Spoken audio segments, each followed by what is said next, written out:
शिवलिंग पर शंख से जल क्यों नहीं चढ़ाते हैं? हम सब जानते हैं कि पूजन कार्य में शंख का उपयोग महत्वपूर्ण होता है।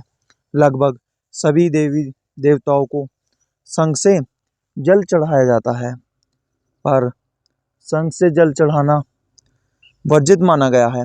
आखिर क्यों शिवजी को शंख से जल अर्पित नहीं करते हैं? इस संबंध में शिव पुराण में एक कथा बताई गई है। शिव पुराण के अनुसार शंखचूड़ नाम का पराक्रमी दैत्य था। शंखचूड़ दैत्यराज दंभ का पुत्र था। दैत्यराज दंभ को जब बहुत समय तक कोई संतान उत्पन्न नहीं हुई, तब उसने भगवान विष्णु के लिए कठिन तपस्या की। तब से प्रसन्न होकर विष्णु प्रकट हुए। विष्णु जी ने वर मांगने के लिए कहा। तब दंभ ने तीनों लोगों के लिए अजय एक महापराक्रमी पुत्र का वर मांगा। श्री हरि तथास्तु बोलकर अंतर्ध्यान हो गए। तब दंभ के यहाँ एक पुत्र का जन्म हुआ, जिसका नाम शंखचूड़ पड़ा। शंखचूड़ ने पुष्कर में ब्रह्मा जी के निमित्त घोर तपस्या की और उन्हें प्रसन्न कर लिया। ब्रह्मा ने वर मांगने के लिए कहा। तब शंखचूड़ ने वर मांगा कि वो देवताओं के लिए अजय हो जाए। ब्रह्मा जी ने तथास्तु बोला और उसे श्री कृष्ण कवच दिया।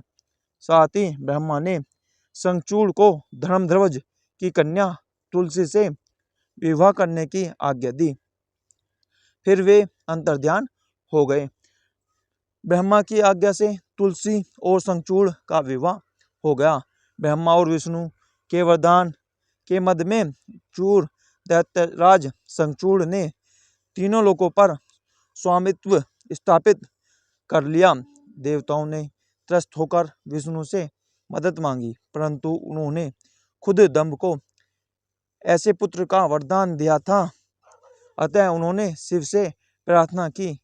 तब शिव ने देवताओं के दुख दूर करने का निश्चय किया और वे चल दिए। परंतु श्री कृष्ण कवच और तुलसी के पतिव्रत धर्म की वजह से शिवजी भी उसका वध करने में सफल नहीं हो पा रहे थे। तब विष्णु ने ब्राह्मण रूप बनाकर दैत्यराज से उसका श्री कृष्ण कवच दान में ले लिया। इसके बाद शंखचूड़ का रूप धारण कर तुलसी के शील का हरण कर लिया। अब शिव ने शंखचूड़ को अपने त्रिशूल से भस्म कर दिया और उसकी हड्डियों से शंख का जन्म हुआ। क्योंकि शंखचूड़ विष्णु भगत था, अतः लक्ष्मी विष्णु को शंख का जल अति प्रिय है और सभी देवताओं को शंख से जल चढ़ाने का विधान है। परंतु शिव ने क्योंकि उसका वध किया था, अतः शंख का जल शिव को निषेध बताया गया है। इसी वजह से शिव जी को शंख से जल नहीं चढ़ाया जाता है।